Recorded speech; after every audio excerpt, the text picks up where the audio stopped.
Om Swastiastu. Kembali lagi di channel YouTube kami Cynthia Bayu Official bersama saya Cynthia. Nah, di video kali ini kita akan belajar tentang fungsi kuadrat. Di antaranya tentang penulisan atau notasi, kemudian menentukan domain atau daerah asal, kemudian menentukan daerah hasil atau range, dan juga menggambar sketsa grafik fungsi kuadrat. Nah, apa sih fungsi kuadrat? Jadi fungsi kuadrat itu adalah suatu fungsi yang memiliki variabel dengan pangkat tertingginya adalah 2. Untuk umum dari fungsi kuadrat dapat kalian lihat di sini. Kalian dapat menuliskannya dengan ini, atau juga dapat dituliskan seperti ini, atau bisa juga dituliskan dengan Y saja. Ya, di mana A, B, dan C adalah bilangan real, dan A tidak sama dengan 0. Untuk memudahkan menentukan daerah asal dan daerah hasil dari suatu fungsi kuadrat, terlebih dahulu dibuat sketsa grafiknya. Jadi pada semester sebelumnya kita sudah pernah menggambar grafik fungsi kuadrat, yaitu pada materi pertidaksamaan kuadrat. Nah, kali ini saya akan paparkan saja langkah-langkah menggambar grafik fungsi kuadrat. Di antaranya menentukan apakah grafik akan terbuka ke atas atau terbuka ke bawah, kemudian menentukan titik potong terhadap sumbu X, kemudian menentukan titik potong terhadap sumbu Y, selanjutnya menentukan titik puncak atau titik balik, dan yang terakhir barulah kita dapat menggambar sketsa grafiknya. Nah, selanjutnya menentukan daerah asal.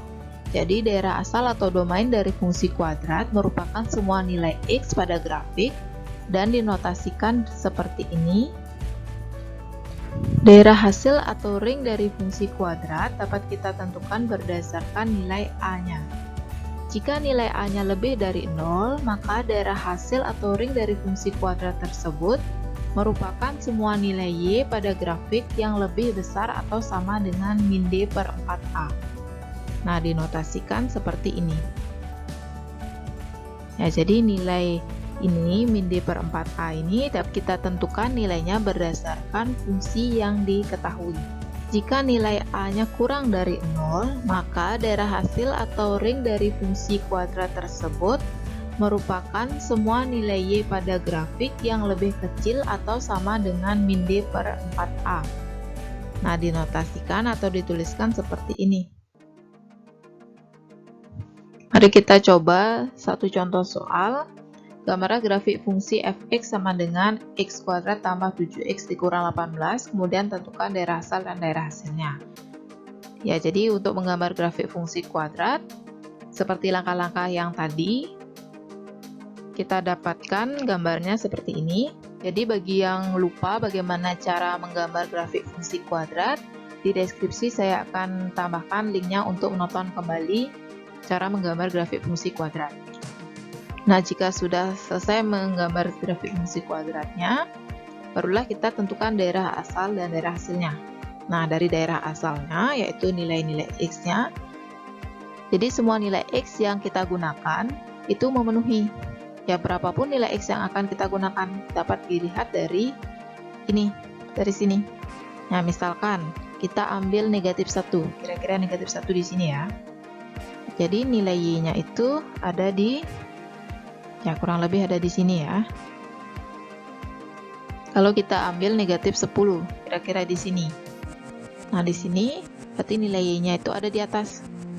Ya, jadi gambar grafik ini tidak terbatas sampai sini saja. Gambar grafiknya itu bisa ke atas sekali ya, tidak terbatas. Karena pada fungsi ini itu tidak ada interval nilai X-nya, jadi tidak dibatasi sampai mana. Nah, supaya lebih jelas, mari kita lihat gambarnya di GeoGebra. Nah, di sini sudah saya gambarkan fungsi kuadratnya. Jadi ini tidak terbatas sampai sini saja. Ini jauh terus tidak terbatas ya.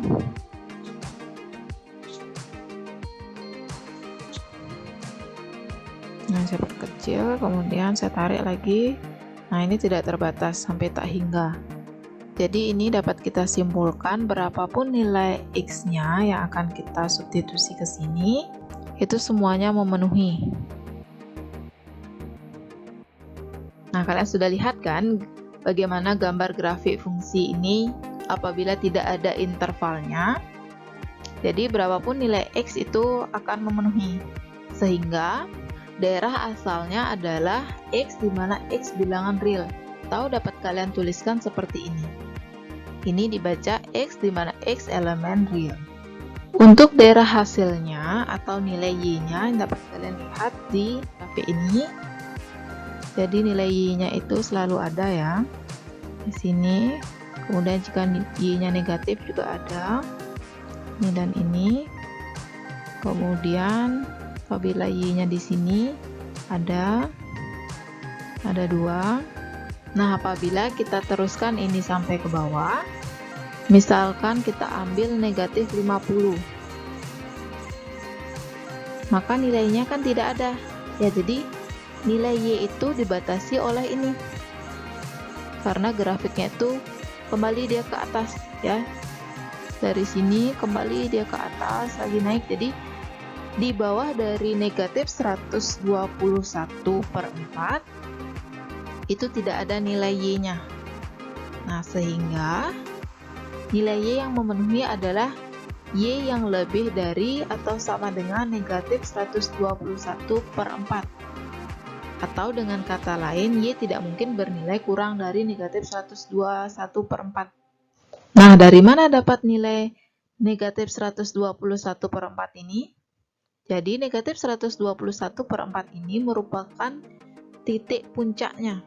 Maka dari itu, rumus dari daerah hasil untuk A yang lebih dari 0 yaitu Y lebih dari atau sama dengan min D/4A.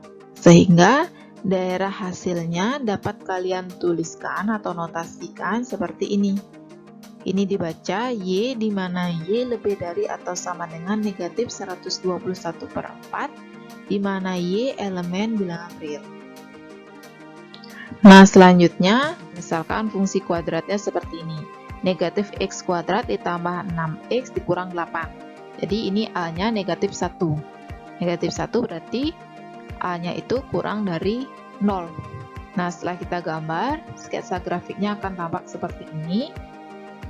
Dari sini, dengan mudah kita dapat menentukan daerah asalnya, yaitu semua bilangan real. Atau dinotasikan seperti ini, X di mana X elemen bilangan real. Selanjutnya, untuk daerah hasilnya atau nilai Y-nya itu adalah Y yang kurang dari atau sama dengan 1. Jadi nilai Y itu dibatasi oleh ini. Ya, hanya sampai 1 saja. Tidak lebih dari 1. Tapi kurang dari atau sama dengan 1. Sehingga daerah hasilnya itu dapat dinotasikan seperti ini. Y di mana Y kurang dari atau sama dengan 1, mana Y elemen bilangan real. Nah, sampai sana bagaimana? Sudah bisa kan menuliskan notasi dari fungsi kuadrat, baik itu notasi daerah asal, daerah hasil, dan juga menggambar grafik fungsinya? Agar lebih memahami kembali, silahkan kalian berlatih soal secara mandiri ya. Sampai jumpa di video berikutnya. Om Santi Santi Santi Om.